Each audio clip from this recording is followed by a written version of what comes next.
রাজধানীর চানখারপুলে দশম শ্রেণীর শিক্ষার্থী আনাস সহ ৬ জনকে হত্যা সুনির্দিষ্ট অভিযোগে সাবেক ডিএমপি কমিশনার হাবিবুর রহমান সহ ৮ জনের বিরুদ্ধে অভিযোগ গঠন করেছে ট্রাইব্যুনাল। আদেশে ১০ই আগস্ট রাষ্ট্রপক্ষের সূচনা বক্তব্য এবং ১১ই আগস্ট সাক্ষ্য গ্রহণের দিন ধার্য করা হয়। এর ফলে জুলাই গণ অভ্যুত্থানের ঘটনায় করা দ্বিতীয় মামলার আনুষ্ঠানিক বিচার শুরু হলো।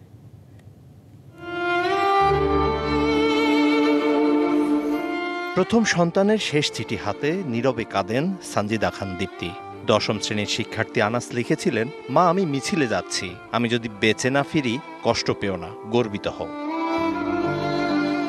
আসলেই আর মায়ের কাছে ফেরা হয়নি আনাসের। ৫ই আগস্ট শেখ হাসিনা সরকারের পতনের কয়েক ঘন্টা আগে রাজধানীর চানখারপুলে পুলিশের গুলিতে নিহত হয় মায়ের চোখের মণি। আনাসের সঙ্গে সেদিন প্রাণ হারায় জুনায়েদ, রাকিব হাওলাদার সহ ৬ জন। সেই হত্যা মামলায় ঢাকার সাবেক পুলিশ কমিশনার হাবিবুর রহমান হাবিব, সাবেক যুগ্ম কমিশনার সুদীপ কুমার চক্রবর্তী সহ মোট ৮ জনের বিচার শুরুর আদেশ দিল আন্তর্জাতিক অপরাধ ট্রাইব্যুনাল। দুই পক্ষকে শুনানি অন্তে আজকে আন্তর্জাতিক অপরাধ ট্রাইব্যুনাল ১ এই ৮ জন আসামির বিরুদ্ধে আনুষ্ঠানিকভাবে অভিযোগ গঠন করেছেন।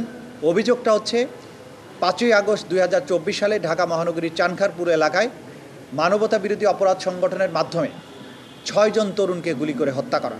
১১ই আগস্ট থেকে এই মামলার আনুষ্ঠানিক সাক্ষ্য গ্রহণ শুরু হবে এবং সেই দিন প্রথম সাক্ষ্য গ্রহণ অনুষ্ঠিত হবে। অবশ্য অভিযোগ অস্বীকার করে ন্যায় বিচারের প্রার্থনা করেছে আসামি পক্ষ।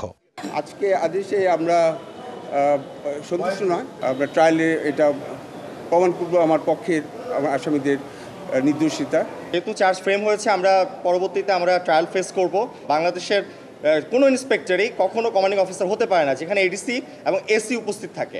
এদিকে সাবেক সেনা কর্মকর্তা জিয়াউল আহসানের বিরুদ্ধে করা গুমের মামলার সূত্র ধরে নারায়ণগঞ্জে ৭ খুনের দায়ে মৃত্যুদণ্ডপ্রাপ্ত সাবেক র্যাব কর্মকর্তা তারেক সাইদ, মাসুদ রানা, আরিফ হোসেনকে কারাগারে জিজ্ঞাসাবাদের অনুমতি দিয়েছে ট্রাইব্যুনাল। যেহেতু তারা আমাদের এখানে যে বিচার্য মামলাগুলো আছে সেই মামলার ঘটনার বিষয়ে তারা জানেন, আন্তর্জাতিক অপরাধ ট্রাইব্যুনালের দায়িত্ব হচ্ছে তাদের জিজ্ঞাসাবাদ করা। একই সঙ্গে কল্যাণপুর জাহাজবাড়ি হত্যা মামলার তদন্তে রাষ্ট্রপক্ষকে আরও ২ মাস সময় দেওয়া হয়েছে। Mizan Ahmed, DBC news, Dhaka.